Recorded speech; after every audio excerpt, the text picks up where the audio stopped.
Et oui, il y a quelques mois, nous prenions un sacré coup de vieux. Nous venions de prendre 100 000 ans en travers de la gueule. Courant 2017, je tombais nez à nez avec une discipline assez éloignée de la biologie qui nous occupe habituellement dans ces vidéos. Une discipline faite de débats, de disputes, de belles histoires, de mystères, de complexité, la bien nommée paléoanthropologie. Au-delà du fait que cela va nous changer un petit peu d'air, je découvrais alors une science qui était sans cesse bousculée sans ménagement par de nouvelles découvertes. Des découvertes de traces de vie passées il y a des milliers, des millions d'années. Et cette découverte, cette fois-ci, c'est une vieille mâchoire, que vous avez peut-être vu, l'étude date de plusieurs mois, une mâchoire d'Homo sapiens, qui datait alors de 300 000 ans, alors que nous pensions, avec grande certitude, qu'Homo sapiens avait plutôt 200 000 ans. Cette vidéo fait donc pas mal écho à celle de David Louapre, un jeune youtubeur prometteur. Cette vidéo a donc besoin d'être très légèrement réactualisée, on va reprendre plusieurs points de cette vidéo, ne vous étonnez pas donc si vous voyez quelques redondances. Et pour commencer, remontons quelques petites années en arrière. En 1967 et 1974, près de la rivière éthiopienne Omo, Richard Leakey et son équipe trouvent plusieurs ossements. Leakey, comme toute sa célèbre famille, a un petit côté aventurier chasseur de fossiles. D'ailleurs, en traversant la rivière Omo en 1967, des crocodiles attaquent et détruisent son bateau en bois. Le crocodile, une manière ludique et sympathique de faire de la science. Leakey découvre avec son équipe pas mal d'ossements, dont 2 spécimens, Homo 1 et Homo 2, qui sont attribués à Homo sapiens. Sauf que voilà, on est dans les années 60 et on peut supposer que c'est un peu plus difficile de dater des ossements. C'est d'ailleurs en prenant une coquille d'huître, ou plutôt un ancêtre de l'huître, se trouvant à proximité des ossements, qu'ils vont faire leurs premières estimations. Ce qui est souvent le cas en fait, tous les indices sont bons à prendre pour faire une datation, il peut s'agir de restes d'animaux, des outils, etc. Bref, tout ce qui se trouve au même niveau que nos échantillons d'intérêt. Mais bon, comme je vous l'ai dit tout à l'heure, ces estimations étaient loin d'être fiables, et d'ailleurs, les premières datations parlaient de 130 000 ans. On n'y est pas du tout. Et finalement, il faudra attendre 2005, soit près de 30 ans, pour répondre enfin convenablement à cette question, en datant les sédiments du même niveau que les restes Homo. Le résultat de cette datation fut de 196 000 ans, qu'on arrondit souvent à 200 000 ans, le chiffre communément admis jusqu'alors quant aux plus vieux restes d'Homo sapiens. Et c'est là que notre récente découverte intervient. Et ça se passe bien loin d'Éthiopie, au Maroc. Le site de Djebel Irhoud se trouve entre Marrakech et la côte atlantique, mais le paysage que l'on voit ici était bien sûr très différent, le Sahara n'existait pas par exemple. On va creuser donc jusqu'à trouver un temps où l'Afrique verdoie, et où les échanges entre populations, aussi bien technologiques que génétiques, du sexe quoi, sont déjà tout à fait d'actualité. Et c'est purement un coup de bol qui permet de découvrir ce site. En 1961, les ouvriers de la mine de barytine sur place découvrent un crâne. Ils le transmettent à leur médecin-chef, qui lui-même le donnera plus tard à des scientifiques. Le site que nous découvrons aujourd'hui n'en est donc pas du tout à ses débuts. Sauf que voilà, il y a un truc avec ces fossiles, il y a quelque chose d'étrange. On les considère comme des néandertals africains, ou comme une hybridation entre sapiens et néandertal. Ça cloche. Parce que oui, en fait, ces fossiles présentent aussi bien, des caractères qui sont dits archaïques, que des caractères les rapprochant de l'homme moderne, à une date en plus qui est parfaitement récente, 40 000 ans. Et là, comme le rapporte si bien cette expression populaire, il y a un testicule dans le potage. Il fallait donc aller plus loin. Le truc, c'est que ce site est très abîmé à cause de cette activité minière. Il faut alors beaucoup de moyens pour pouvoir accéder au dépôt archéologique, et 200 mètres cubes de blocs sont ainsi déblayés pour permettre à notre étude de démarrer en 2004. Cette étude est co-dirigée par Jean-Jacques Hublin de l'Institut Max Planck, mais bien sûr c'est une collaboration. On citera donc le fait que c'est un partenariat avec le Maroc, notamment avec le co-directeur de cette équipe internationale, le professeur Ben Enser. Ces recherches récentes ont permis de faire passer le nombre de fossiles découverts de 6 à 22 sur ce site, avec au moins 5 individus, à savoir 3 adultes, un jeune adulte et un enfant. Parmi ces restes se trouve une magnifique mandibule, Irhoud 11, qui est dans un excellent état. Oui, effectivement, dire qu'une mandibule est magnifique, c'est chelou. Ils ont également retrouvé des traces de feu, ainsi que des silex, et parmi ces silex, certains ont été brûlés. Et ça, c'est cool, ça a une grande importance. En fait, le fait que des silex aient été brûlés ont permis de réaliser une certaine datation. La datation dite à thermoluminescence. Ouh, thermoluminescence, truc de physique, sur une chaîne de biologie. Je casse tous les codes. Le fond de cette méthode est quelque peu complexe. Mais bon, je vais tâcher de vous l'expliquer simplement, et puis de toute façon, je suis là pour ça. Dans l'environnement, il y a de la radioactivité à de très bas niveaux, absolument partout. Cette irradiation naturelle, quand elle rencontre un atome, ici les atomes du silex, permet la libération d'électrons, qui vont alors se balader librement. Mais notre silex est plein d'impuretés, de défauts, qui piègent ces électrons en liberté. En gros, notre caillou les stocke. Et quand on chauffe notre silex, il va libérer tous ces électrons. Et c'est très exactement ce qu'ont fait ces Homo sapiens il y a plusieurs centaines de milliers d'années, quand ils ont fait tomber, volontairement ou par accident, ces silex dans le feu. Lorsque les silex sont brûlés, les pendules sont remises à zéro, et le silex n'a plus d'électrons en stock. Mais 300 000 ans se sont écoulés, il en a piégé de nouveaux, dans une quantité précise, propre à cette durée. Et on va pouvoir voir cette énergie stockée en chauffant et en mesurant la lumière émise par l'échantillon à ce moment-là. Parce que oui, quand on chauffe les objets, ils émettent de la lumière. Alors la plupart du temps, elle est invisible pour notre œil. Finalement, il suffira de comparer la quantité d'électrons stockés par ces silex qu'on a retrouvés à Jebel Irhoud avec la quantité que ces mêmes silex peuvent recevoir par irradiation naturelle sur une certaine durée, à savoir sur une année. Et bien sûr, toutes ces mesures se font au laboratoire. Ensuite, finalement, il ne restera plus qu'à faire une division. La quantité d'énergie de notre silex qu'on a mesuré par la quantité annuelle qu'il stocke. On obtiendra donc alors notre datation. Et pour rendre cette datation plus solide, on tiendra compte d'autres mesures faites dans l'environnement immédiat de notre silex. Bon, et bien sûr, c'est pas tout du point de vue des expérimentations, puisque bien sûr, ces ossements ont été analysés sous toutes les coutures possibles, et on trouve dans ces études pas mal de reconstructions faciales. Alors autant je vais pas vous donner tous les détails des expérimentations parce que c'est trop chaud, ces histoires d'ossements, par contre, le résultat, lui, est sympathiquement significatif. Effectivement, les chercheurs ont remarqué que la face de ces fossiles entre tout à fait dans la gamme de variabilité de celle des hommes modernes. Et ça signifie un truc de fou. Si vous croisiez ces personnes dans la rue, eh bien vous ne seriez absolument pas choqué. Son visage pourrait être très bien celui d'une personne d'aujourd'hui. Bon, bien sûr, il y a des différences, notamment au niveau de la boîte crânienne. On a changé, quand même, en 300 000 ans. La boîte crânienne a donc une forme assez différente de la nôtre, qu'on va qualifier de primitive. Par exemple, le cervelet en proportion est plus petit que le nôtre. Eh, dites, c'est pas la taille qui compte, hein. C'est la façon de s'en servir. Et il va falloir faire très attention, puisque ces Homo sapiens, étant donné qu'ils sont un petit peu différents, eh bien ils sont dits archaïques. Sauf que, bah voilà, ça ne fait ni de des inférieurs, ni de nous des supérieurs. Le seul sens qu'on peut octroyer au mot archaïque, c'est finalement un caractère qui est présent avant un autre. C'est surtout une question de chronologie. Alors oui, une différence de proportion du cervelet leur octroie peut-être un comportement, une façon de communiquer différente. Mais le truc, c'est qu'à ce jour, on n'en sait strictement rien. Difficile, voire plutôt impossible, de tirer des conclusions sur la sociabilité de ces spécimens. De plus, la taille du cerveau n'est pas spécialement liée aux capacités cognitives. Il faut donc prendre tout cela avec de bonnes grosses pincettes. Même chose pour l'ADN, hélas, pas moyen de récupérer de l'ADN ancien sur ces fossiles. Quelle n'est pas ma déception.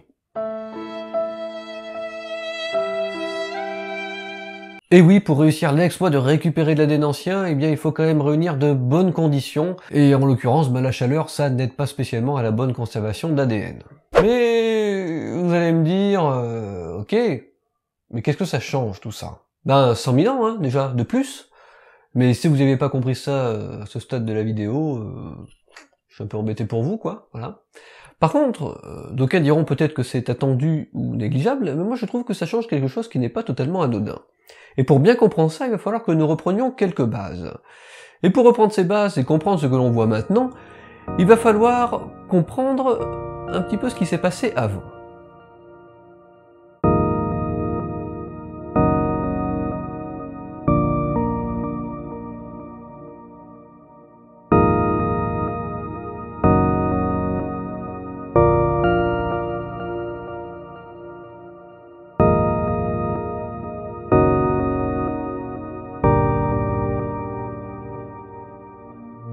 Au fur et à mesure de l'histoire des sciences, les modèles pour expliquer nos origines se sont succédés, se sont contredits, pour qu'en fin de compte, à ce jour, plusieurs se chamaillent. En ma compagnie, je vous propose de vous égarer quelques instants en une certaine digression dans cette vidéo, l'occasion de parler de nos ancêtres, même les plus lointains.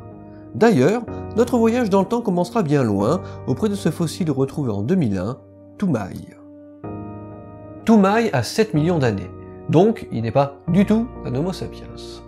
Et ce qui est intéressant dans cette histoire, c'est que les scientifiques qui l'ont découvert partent du principe qu'il est bipède, et qu'il est donc l'un des témoignages les plus anciens de la séparation entre deux grands groupes, les hominines et les panines. Les hominines étant toutes les espèces qui ont constitué notre lignée avant nous, et les panines, la même chose, ce sont toutes les espèces ancêtres qui conduisent aux chimpanzés. La découverte du toumaï, elle est super chouette, parce que c'est ce genre de découverte qui bouleverse pas mal de choses, même si bien sûr, ça fait débat. En 1981, Yves Coppens, découvreur de la fameuse Lucie, propose la théorie dite de l'East Side Story. Cette théorie explique l'apparition de la bipédie chez tout un groupe de spécimens qui auraient ainsi évolué, séparés des autres primates à cause de la formation d'un gros rift, une faille, et d'un changement climatique rendant cette partie isolée, à l'est, plus sèche. La bipédie est alors un avantage, puisque dans cette région où la nourriture se fait plus rare, des déplacements plus longs sont nécessaires. C'est l'apparition des hominidés, un groupe que vous connaissez bien car vous en faisiez partie, et bien sûr les hominidés ont la particularité entre autres d'être bipèdes. Évidemment. Mais l'ennui, c'est qu'en 2000 ans, on retrouve Toumaï, et à 2500 km de là au nord-ouest, invalidant en partie cette théorie. Coppens associera aux travaux sur Toumaï la page de son East Side Story, venait donc en quelque sorte de se tourner. Sans pour autant d'ailleurs être totalement invalidé. En fait, cette isolation de population aurait dans tous les cas pu jouer un grand rôle dans l'apparition de la bipédie. Donc on va dire que c'est une théorie qui est en mouvement. Et puis, j'ai dû vous dire que la paléanthropologie, à ce stade de la vidéo, c'est quand même une science qui est faite de débats, de disputes, et qu'il y a des gens qui pensent qu'effectivement que Toumaï n'est pas bipède, et donc qu'il ne ferait pas partie des hominidés. Et à ce titre-là, la théorie d'Yves Coppens, elle tient encore totalement la route. C'est qu'il faut se rendre compte d'un truc, c'est une période lointaine, les indices là-dessus sont relativement ténus. On peut citer d'autres spécimens comme Aurorine et Ardipithecus, mais ça reste mince. C'est une histoire qui, finalement, nous montre surtout cette transition entre un mode de vie totalement arboricole et un mode de vie bipède exclusif. Et avant de reconstituer convenablement toute cette histoire, pour l'instant, on va devoir se contenter de trous béants. Et en parlant de trous,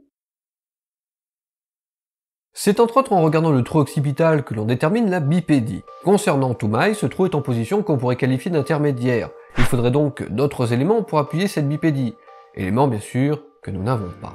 Le montage de cette vidéo ayant pris pas mal de temps, en janvier 2018, un fémur qui était à côté du crâne de Toumaï est refait étrangement surface. Il ne lui appartenait donc pas forcément. Un élément qui pourrait être une preuve de taille, pour déterminer si Toumaï était bipède ou non. Ou pas. Affaire à suivre.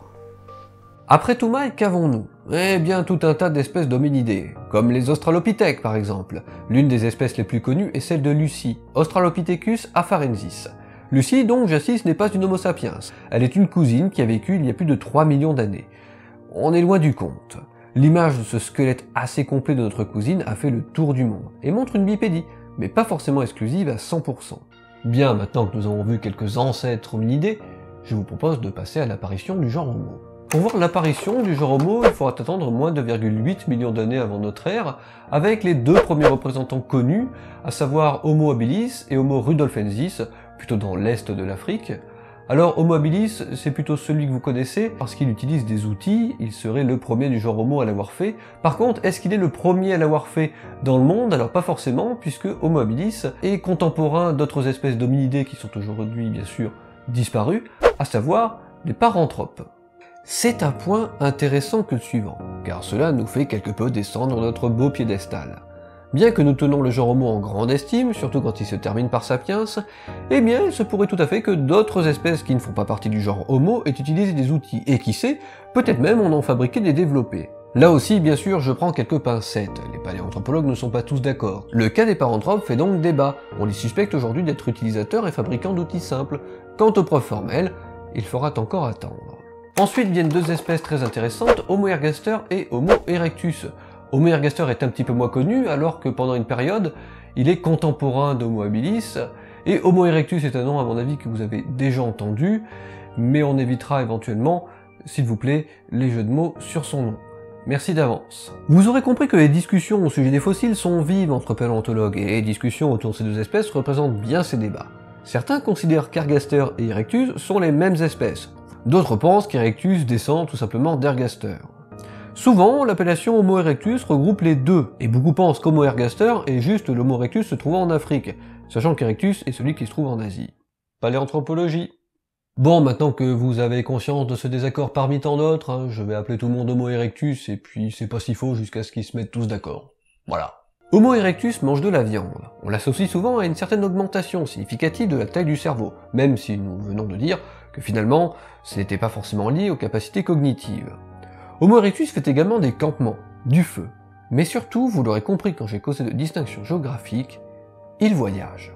Homo erectus va donc coloniser une partie du monde connu, l'Afrique, l'Europe, il est donc sorti d'Afrique, et Homo erectus, finalement, va dominer, comme nous le faisons aujourd'hui, pendant une assez longue période, et on va se retrouver à ce moment-là, finalement, avec pas mal de populations du genre Homo un petit peu partout à travers le monde, et bien forcément, tout ce beau monde va évoluer.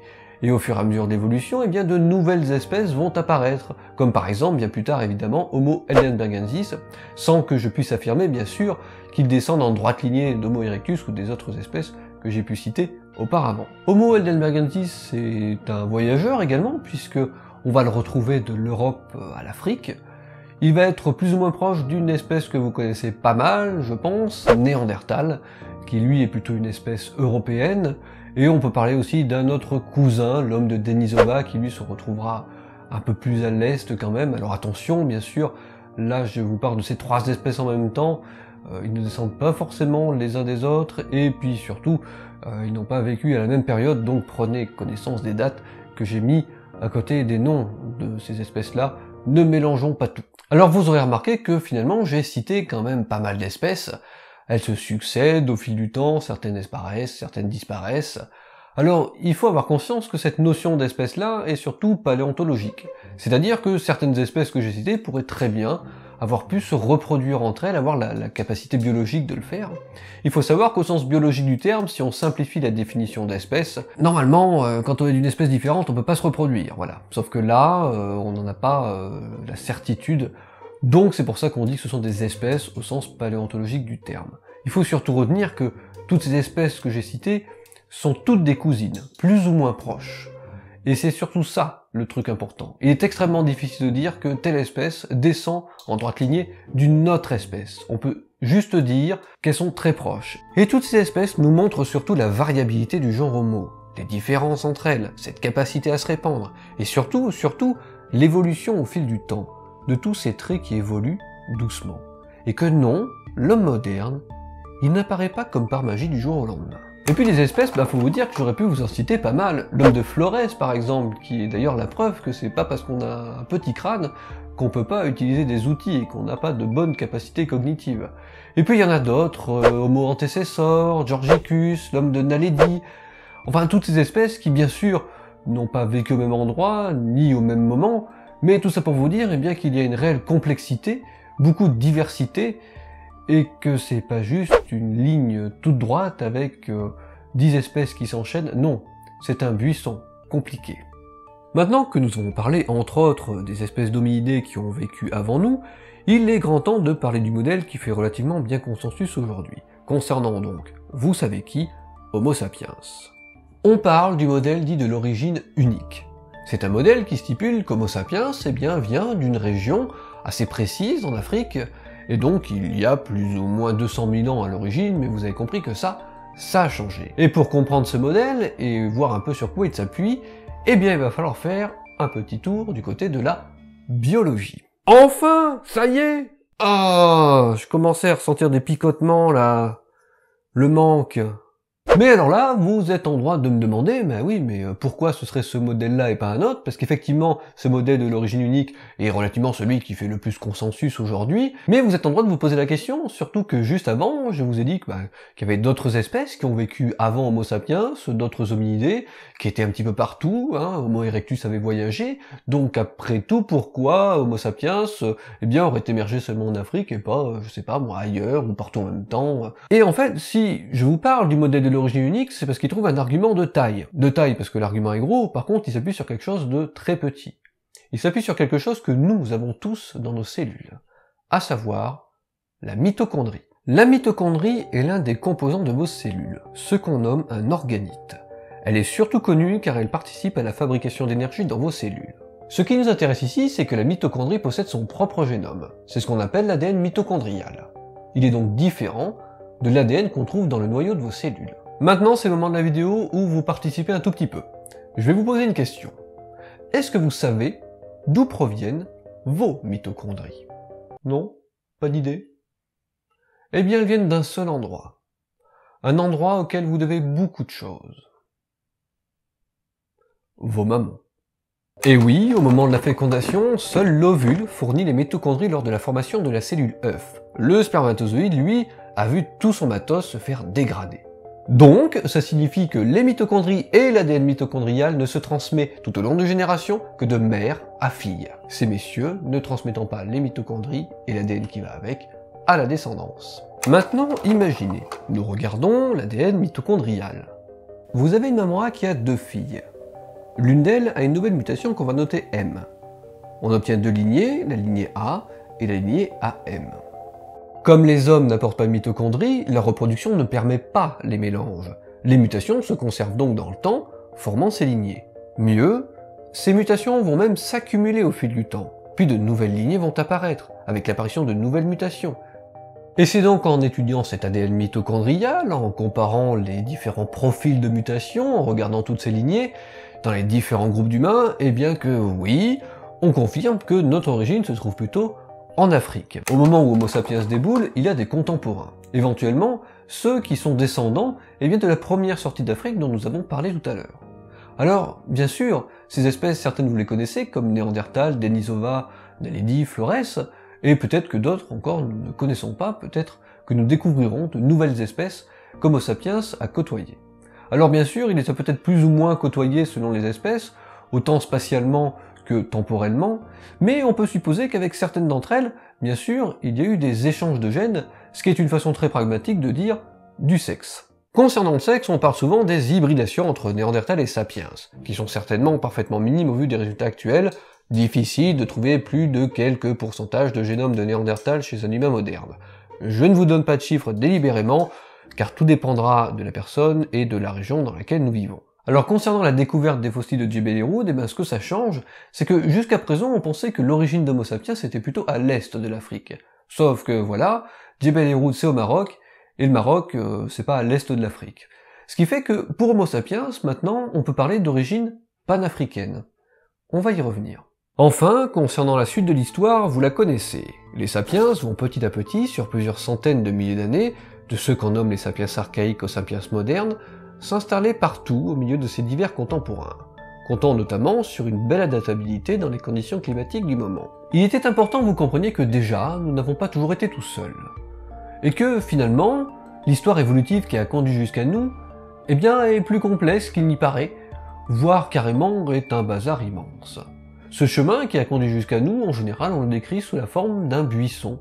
Puisque certaines lignées apparaissent, d'autres disparaissent, il y a des branches qui sont éloignées de nous, d'autres qui sont très proches de nous, et que finalement, si on utilise l'image du buisson, c'est un petit peu pour aller à l'encontre de cette image que vous connaissez tous, de cette évolution linéaire avec pas beaucoup d'individus, pas beaucoup d'espèces, où finalement tout est simple, une image où beaucoup de vulgarisateurs vous mettent en garde contre elle, justement parce qu'elle vous induit totalement en erreur et vous donne une très mauvaise image de l'évolution qui a conduit jusqu'à Homo sapiens. La conclusion de ce résultat, ces 300 000 ans et cette origine panafricaine, eh bien, peut-être que quelque part, effectivement, c'était peut-être un peu attendu. Comme vous l'avez compris, il y avait du monde avant nous, alors pourquoi Homo sapiens serait-il apparu, subitement, dans un petit rayon en Afrique de l'Est? Vous avez compris, je pense, tout au long de cette vidéo, que l'homme moderne n'apparaît pas comme ça, comme par magie, et que, aussi, nous avons des ancêtres, certains nous ressemblent, certains pas du tout. Et que, pas à pas, nous évoluons. Tout cela est un grand continuum. Et que, justement, cette mâchoire, ce dentier, les fragments de crâne qui y sont associés, eh bien, en sont la preuve. C'est un petit peu différent de nous, et en même temps, c'est assez proche. Et que, justement, cela prouve qu'il a fallu du temps pour faire l'homme d'aujourd'hui, et qu'il en faudra également pour faire celui de demain.